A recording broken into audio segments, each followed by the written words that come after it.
తెలంగాణ రాష్ట్ర వ్యాప్తంగా కూడా తొలి విడతకు సంబంధించినట్టు ఓటింగ్ పోలింగ్ నేడు ప్రక్రియ కొనసాగుతున్నాయి. మరోవైపు కూడా రెండో విడతకు సంబంధించినటువంటి ప్రచారం అయితే ముమ్మరంగా కొనసాగుతున్నటువంటి పరిస్థితి కనబడుతుంది. ఉప్పర్ తండా అనేటువంటి ఒక తాండా పంచాయతీ గ్రామంలో ఉన్నాము. అటు కాంగ్రెస్ అటు బీఆర్ఎస్ అనేటువంటి పోటాపోటీగా ప్రచారాలు అయితే కొనసాగుతున్నాయి. రెండో విడతకు సంబంధించినటువంటి పోలింగ్ తేదీ 14వ తేదీ నాడు కావడంతో ప్రచారం అయితే హోరావోరీగా కొనసాగుతుంది. ప్రస్తుతం ఉప్పర్ తండాలో ప్రస్తుతం మనం ఉన్నాము. తండాకు సంబంధించిన అభ్యర్థులు ప్రస్తుతం మనతో ఉన్నారు.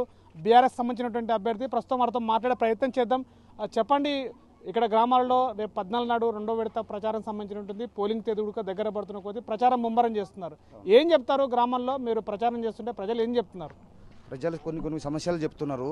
పింఛన్ లేదు, మరియు డ్రైనేజీ లేదు, వేరే వేరే సమస్యలు చాలా ఉన్నాయి. అంగన్వాడీ లేదు, వేరే వేరే ఊర్ల కజర్ల గుట్టల అంగన్వాడీ లేదు. అన్ని సమస్యలు వాళ్ళు చెప్తున్నారు నాకు. అంటే ఒకవైపు మీరు ప్రచారము బీఆర్ఎస్ వర్సెస్ కాంగ్రెస్ అనే విధంగా ప్రచారం జరుగుతుంది గ్రామాలలో. అంటే ప్రజలు మీ ముందుకు తెస్తున్నటువంటి సమస్యలు ఏంది? ఆ సమస్యలు ఎలా ఏం చెప్తున్నారు? ఇంతకుముందు బీఆర్ఎస్ ప్రభుత్వంలో చాలా చేసినాం. అంగన్వాడీలు ఇచ్చినాము, గ్రామ పంచాయతీలు ఇచ్చినాము, పెన్షన్లు ఇచ్చినాము, అన్నీ ఇచ్చినాము. ఈ హామీలో కాంగ్రెస్ హామీలో ఏం జరగలేదు. ఇప్పటివరకు అన్ని హామీలు ఇచ్చిర్రు.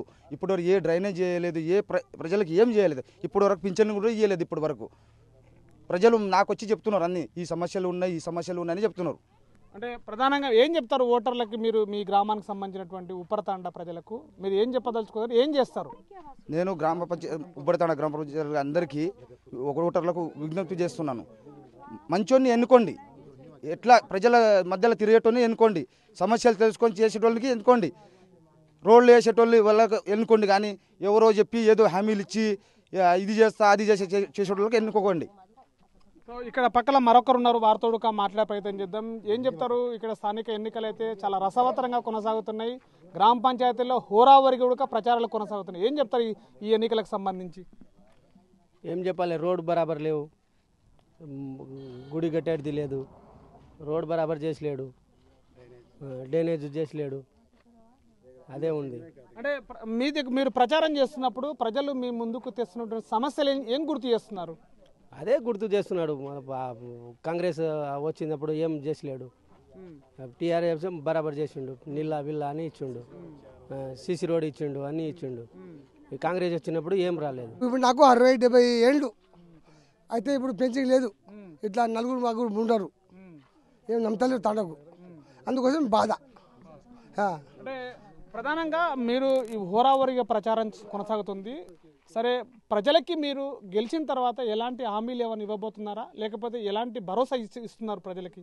అన్ని తండలకి డ్రైనేజు, సీసీ రోడ్లు, మళ్ళీ నల్లలు, కరెంటు, ఏమైనా ఎక్కడ ప్రాబ్లం అయితే స్తంభాలు, బల్బులు, అన్ని గుడి, ప్రతి ఒక్క హామీలు ఇస్తున్నా. అందరికీ నేను దగ్గర ఉండి చేపిస్తా. నేను చేపియకపోతే ఒకటే సంవత్సరం దిగిపోతా, ఏమైనా చేయకుంటే. అదే. అంటే మరోవైపు ఇంకొక సంబంధించినటువంటి నాయకుడు ఉన్నాడు. ఏం చెప్తారు? ప్రచారం అయితే చాలా రసవత్తరంగా జరుగుతుంది. అంటే అటు పార్టీలకు సంబంధించినటువంటి ఎన్నికలు కాకపోయినప్పటికీ కూడా వ్యక్తులను చూసి ఈ ఎన్నికల్లో పోటీ చేయాలని చెప్పేసి పోటీ చేస్తున్నారు. అంటే ఎట్లా చూస్తారు దీన్ని? మేము ఒకటే ఫిక్స్ అయినాం సార్. అసలు ఈ మనిషి కార్యకర్త కానీ, ఒక టీఆర్ఎస్ కానీ కాంగ్రెస్ కానీ ఎంచుకోలేము. మేము ఒక మంచి మనసున్న వ్యక్తి, ప్రతి మందిలో కలిసి తిరిగే వ్యక్తి, కూర్చున్నప్పుడు కానీ ఎన్ని ప్రాబ్లం చిన్న పెద్ద కాకుండా అందరితో ఎనీ టైం ఫోన్ చేసినా కలిసే వ్యక్తి. కాబట్టి అది టీఆర్ఎస్ ప్రభుత్వం అని కాదు మేము చూసేది. ఆయన కాంగ్రెస్ ఉన్నా టీఆర్ఎస్ ఉన్నా మేము ఎన్నుకున్నాం. కాబట్టి మేము కష్టపడి ఈయన గెలిపించుకోవాలని ఇంతమంది జనాలు పని అన్ని ఇచ్చిపెట్టి ఆ పట్నం నుంచి ముంబై నుంచి చాలా కార్యకర్తలు వచ్చిన వాళ్ళు ఉన్నారు. అది మేము అందరూ ఎంచుకొని ఈయన గెలిపించి, ఎందుకంటే పోయినసారి కూడా 4 ఓట్లతో ఓడిపోయిన ఆయన మాట ఇచ్చారు. నేను గెలిచినా గెలకపోయినా మీతో పాటే ఉన్నాడు కాబట్టి ఉన్నాడు, ఇప్పటికీ మాతోనే ఉన్నాడు. గెలిచినా ఉన్నారు, ఓడిపోయినా ఉన్నారు. కొన్ని ఏదో సమస్యల వల్ల దూరం అయ్యేమో కొన్ని రోజులు, కానీ ఇప్పటికి కూడా మాతో పాతలాగానే పాత మనిషిలాగా తిరుగుతున్నాడు. కాబట్టి అందరం పెద్ద మనుషులం కలిసి ఆయన ఏకమత్యంగా చేసుకోవాలనుకుంటున్నాం మేము అందరం.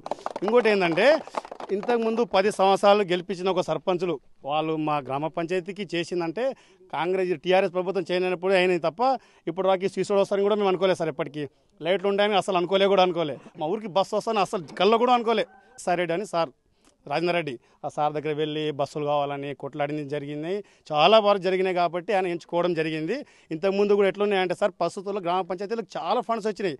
ముందు ఫ్యామిలీ మెంబర్ని చూసుకున్నారు, దాని తర్వాతనే ప్రజల దగ్గరికి వచ్చారు. ఇప్పటి వరకు వాళ్ళు మా తాణకు తిరిగిందే లేదు. ఇప్పుడు ఎలక్షన్ వచ్చినాయి కాబట్టి ప్రతి ఇంటింటికి తిరిగి ప్రతి వాళ్ళ కాలు మొక్కడం జరుగుతున్నాయి ఇక్కడ. అందుకే మేము అనుకోవడం ఏంటంటే అన్నకు ప్రతి ఒక్కరూ తెలుసు, అందరికీ ఆయన ఏందో తెలుసు కాబట్టి ఈయన గెలిపించుకొని మేము ఇంకోసారి సర్పంచ్ చేసి మేము గ్రామ పంచాయతీని ఎక్కువ ఘనంగా చేసుకోవాలనుకుంటున్నాము.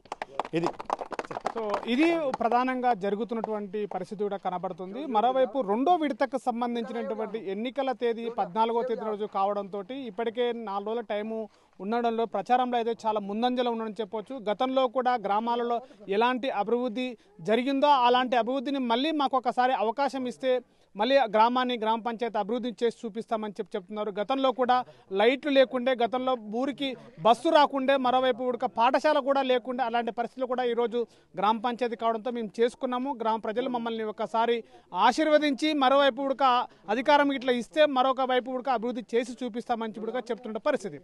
కెమెరా పర్సన్ నర్సింగ్తో శివాజీ, RTV, మహబూబ్ నగర్ జిల్లా. చరిత్ర సృష్టించినోడు